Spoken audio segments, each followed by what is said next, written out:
Gelombang tinggi yang menerjang kawasan objek wisata Ujung Mangging, Gampong Sejahtera, Kecamatan Mangging, Kabupaten Aceh Barat Daya, Abdia sejak beberapa hari lalu menyebabkan beberapa pondok wisata rusak parah.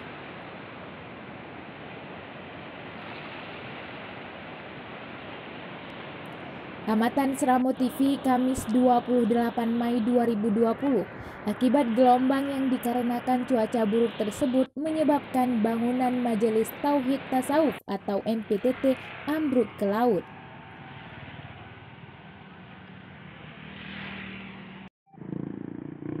Selain itu, sejumlah pondok wisata milik warga dan tempat pembuatan garam juga menjadi sasaran amukan gelombang.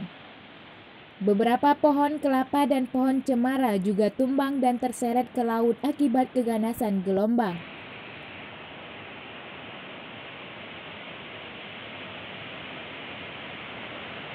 Lokasi objek wisata laut yang menjadi salah satu andalan Abdia, kini kondisinya terus digerus abrasi, sehingga bibir pantai dengan pemukiman warga semakin dekat.